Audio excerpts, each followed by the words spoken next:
warahmatullahi wabarakatuh. Bismillahirrahmanirrahim. Alhamdulillahirabbil alamin. Bapak Ibu jamaah salat subuh Masjid Al-Hikmah Arya Mukti Pedurungan Kota Semarang yang dimuliakan oleh Allah Subhanahu wa taala. Alhamdulillahirabbil alamin. Pada pagi hari ini kita tetap istiqomah mengkaji kitab karya Hujjatul Islam Imam Al-Ghazali tentang Asmaul Husna. Semoga bermanfaat fid dini wad dunya wal akhirah. Amin amin Allahumma amin. Bapak Ibu yang saya hormati, pada pagi hari ini kita akan mengkaji Asmaul Husna yang ke-55, yaitu Al-Wali. Al-Wali yang maha melindungi adalah Allah yang mencintai dan melindungi. Di kalangan orang-orang mukmin, wali adalah orang yang mencintai Allah Azza wa Jalla dan mencintai ahli-ahlinya, membantu dia dan membantu ahli-ahlinya, dan memperlihatkan permusuhan terhadap musuh-musuhnya, sehingga siapapun mengabaikan diri dan setan. Berarti memajukan urusan Allah Subhanahu wa taala, bersahabat dengan ahli-ahlinya dan memperlihatkan permusuhan terhadap musuh-musuhnya. Maka dia adalah wali dan di kalangan manusia. Siapakah wali Allah itu? Rasulullah Shallallahu Alaihi Wasallam bersabda, yang artinya Allah Subhanahu wa taala berfirman, barang siapa menyakiti waliku, sungguh ia telah menghalalkan permusuhan denganku. Seorang hamba yang mendekatkan diri kepadaku tidaklah cukup hanya dengan melaksanakan kewajiban yang aku perintahkan. Ia harus mendekatkan diri kepadaku dengan perbuatan-perbuatan sunnah sampai aku mencintainya. Tiadalah perbuatan yang memberatkanku seperti kebimbanganku ketika mencabut roh hambaku yang beriman, karena ia tidak suka mati. Dan aku tidak mau menyakitinya, padahal ia harus mati, dan itu adalah sesuatu yang tidak dapat dihindari. Bismillahirrahmanirrahim. Bapak Ibu yang saya hormati, pagi hari ini kita oleh Imam Al-Ghazali dituntun untuk mengenal lebih dekat terhadap Tuhan kita, bahwa Tuhan kita adalah Al-Wali, yaitu yang maha melindungi, yang maha mencintai. Dan di kalangan orang-orang beriman itu ada yang disebut waliyullah atau kekasih Allah. Allah ketika mencintai, melindungi hambanya, maka seorang hamba itu akan dibimbing, diberi petunjuk dan diberi kekuatan. Kekuatannya apa? Seseorang itu kalau dicintai oleh Allah Subhanahu wa taala, sehingga dia diberi kemampuan untuk bisa melaksanakan kewajiban-kewajiban yang diperintahkan oleh Allah Subhanahu wa taala. Tidak hanya itu, seseorang yang dikasihi oleh Allah itu tidak cukup hanya dengan melaksanakan kewajiban-kewajiban, tapi dia mampu melaksanakan sunnah-sunnah yang ada. Bahkan karena saking cintanya pada Allah Subhanahu wa taala itu, sehingga tidak lagi diukur dengan kondisi kemampuan manusia. Ada kekasih Allah yang benar-benar bisa mengatur waktunya itu dari bangun tidur sampai tidur kembali, aktivitasnya adalah semuanya itu untuk Allah Subhanahu wa taala. Dan seorang wali itu oleh Allah Subhanahu wa Ta'ala itu diberi yang namanya karomah atau keramat. Ini tanda seseorang kalau itu dia mempunyai karomah atau keramat, maka dia itu adalah kekasih Allah. Sebagaimana seorang rasul, seorang nabi, itu oleh Allah Subhanahu wa Ta'ala diberi namanya mukjizat. Mukjizat atau karomah atau keramat itu segala sesuatu yang di luar kebiasaan. Api, Pak Sigit ya, kalau dipegang mestinya panas. Tapi karena ini merupakan mukjizat atau karomah, maka api itu tidak panas. Secara akal, seseorang itu bisa berjalan, tidak bisa berjalan di atas air. Tapi karena itu merupakan mukjizat atau karomah, maka bisa saja orang itu bisa berjalan di atas air, Pak Yudi ya. Seseorang yang menempuh perjalanan dari Jakarta sampai Surabaya naik sepeda ontel, Pak Yudi. Secara akal harus membutuhkan berhari-hari. Tapi karena ini merupakan karomah dari Allah Subhanahu wa Ta'ala, merupakan keramat dari Allah Subhanahu wa Ta'ala, maka cukup hitungan jam. Ini jadi wali-wali Allah, kekasih-kekasih Allah itu diberi yang namanya karomah dari Allah Subhanahu wa Ta'ala. Lalu sesuatu yang di luar kebiasaan ini oleh Allah Subhanahu wa Ta'ala itu dibagi dua. Kalau karomah, sesuatu yang di luar kebiasaan, orang bisa berjalan di atas air, orang bisa memegang api tanpa rasa panas, diberikan pada orang yang beriman, ini namanya karomah atau keramat. Tapi kalau itu diberikan pada orang yang tidak beriman, itu namanya istijrot. Jadi kalau ada orang kok bisa berjalan di atas air tapi dia tidak sholat, wah itu bukan wali itu Pak Yudi. Itu orang yang dilulu, bahasa Jawanya, dilulu oleh Allah Subhanahu wa Ta'ala. Jadi kita jangan tertipu terhadap orang-orang yang punya kelebihan. Kelebihan dalam arti bisa berjalan dalam waktu yang singkat. Bisa melakukan sesuatu yang katakanlah menyembuhkan. Orang sakit ini datang ke si A, kok sembuh. Nanti ada orang lagi secara medis ini harus operasi, tapi kok datang ke dia dengan kasih air Pak Sigit ya, bisa sembuh. Tapi orang ini tidak pernah sholat, tidak pernah ke masjid. Kita jangan tertipu.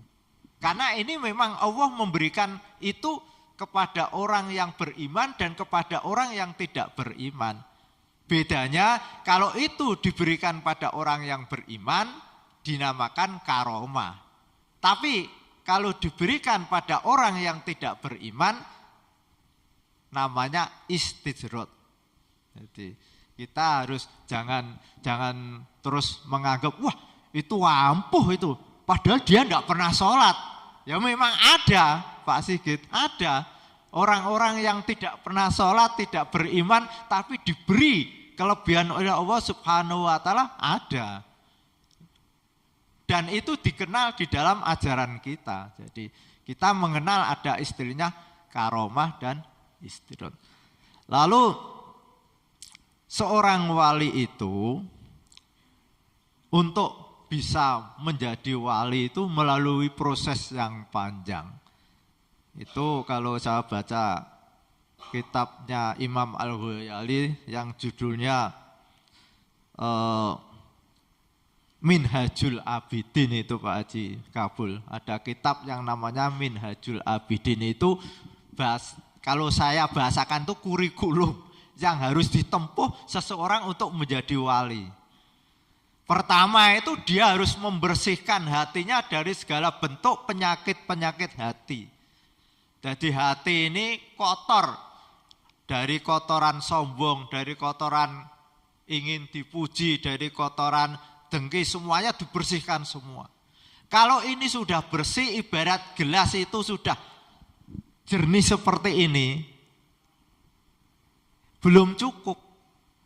Sudah bersih, ini harus diisi. Kalau dulunya orang ini punya penyakit pelit, bakhil, cetil, bersihkan kotoran ini. Lalu diisi apa? Dengan sifat dermawan, mudah menolong orang, mudah bersedekah. Lalu kalau orang itu dulunya hatinya kotor, sombong, merasa dirinya hebat, merasa paling bagus, harus dibersihkan. Setelah bersih diisi dengan rendah hati, menghormati orang lain. Setelah proses ini baru nanti diangkat oleh Allah Subhanahu wa Ta'ala menjadi walinya Allah, kekasihnya Allah. Dan dia akan diberi yang namanya karomah. Kalau Pak Sigit kuliah ya ijazah, Pak. Kalau kurikulum ini sudah dilakukan dan dipraktekkan berhasil, nanti dapat ijazah. Nah, kalau kasih Allah lalu melalui proses pembersihan hati dari kotoran-kotoran hati, setelah bersih diisi dengan akhlakul karimah, dan itu dilakukan dalam proses yang cukup panjang, baru diangkat menjadi walinya Allah Subhanahu wa Ta'ala. Nah, kita ini orang awam ya paling tidak proses dari awal ya, sholat wajib dulu itu kita lakukan secara istiqomah. Nanti meningkat, ada yang namanya qobliyah dan ba'diyah. Itu udah bagus Pak Yudi. Pak Yudi istiqomah setiap hari sholat qobliyah ba'diyah dan rutin, itu bagi kita sudah bagus. Sudah bisa Pak Yudi. Jadi sebelum duhur sholat 2 rakaat, berarti datangnya paling tidak sebelum adzan. Nah, ini saya sendiri juga belum bisa, Pak. Tapi ya kita berusaha lah. Kita tidak perlu yang tinggi-tinggi. Kelasnya kita kelas awam. Jadi kita tahap awal itu aja kita istiqomah, bisa melaksanakan sholat qobliyah ba'diyah, itu sudah bagus. Ditambah lagi apa? Puasa Senin Kemis. Itu Pak Sigit ya, sudah bisa Pak Sigit. Nah ini, kita dalam usia-usia 60 ke atas ini harus mulai berpikir seperti itu Pak Haji Kabul. Jadi kita melatih diri kita kan sudah tidak perlu mengejar karir Pak Kabul, sudah pensiun. Kalau dulu masih muda masih. Nah ini maka kita biasakan, kita istiqomahkan ya, bangun tidur ya paling tidak jangan pas adzan subuh. Kalau bisa sebelum subuh kita sudah datang ke masjid. Insya Allah nanti kalau Bapak meniru saya, ini saya juga sudah berusaha. Paling tidak itu kita, ini kalau Bapak mau ikut ya, 3:30 lah kita datang ke masjid. Pertama kita sholat qobliyah 2 rakaat. Lalu setelah sholat qobliyah kita sholat tahajud 2 rakaat. Setelah sholat tahajud 2 rakaat kita sholat tobat 2 rakaat. Setelah sholat tobat 2 rakaat kita sholat hajat. Nah, sholat hajat 2 rakaat. Setelah itu kita tutup sholat witir 3 rakaat. Nah ini kalau kita istiqomah, insya Allah nanti setiap pagi kita bareng-bareng 3:30 datang ke sini. Sholat sendiri-sendiri tidak apa-apa. Dari masjid ini makmur, Pak. Jadi jangan sampai kita sudah usia-usia 60 ini seperti pada usia masih muda. Datang ke masjid pas adzan subuh ya tidak ada peningkatan, itu namanya. Kita harus meningkat. Dan ini saya peroleh dari saya baiat dengan Mbah Munib. Jadi ketika saya baiat mengikuti thariqahnya Mbah Munib itu, Mbah Munib Girikusumo, saya setiap malam itu harus melakukan sholat tahajud 2 rakaat, sholat tobat 2 rakaat, lalu sholat hajat 2 rakaat, sholat witir 3 rakaat. Nah, ketika pada waktu pada waktu tahiyat mau salam itu kita tutup doa. Ada doanya itu. Kalau bisa, Allahumma lakal hamdu anta qayyimus samawati wal ardh wa man fihinna walakal hamdu anta malikus samawati wal ardh wa man fihinna walakal hamdu anta nurus samawati wal ardh wa man fihinna walakal hamdu antal haq wa wa'duka haq wa liqa'uka haq wa qauluka haq wal jannatu haq wan naru haq wan nabiyuna haq wa Muhammadun sallallahu alaihi wasallam haq wasa'atu haq. Allahumma laka aslamna wa bika amanna wa alaika tawakalna wa ilaika anabna wa bika khosamna wa ilaika hakamna faghfirlana dzunubana ma qaddamna wa ma akhorna wa ma asrarna wa ma alanna wa ma anta a'lamu bihi minna antal muqaddim antal muakhir la ilaha illa anta subhanaka inni kuntu minadz-dzalimin. Assalamualaikum. Kalau bisa, kalau enggak bisa ya setelah Allahumma inni a'udzubika min adzabil qabri wa min adzabin nar wa min fitnatil mahya wal mamati wa min fitnatil masiihid dajjal.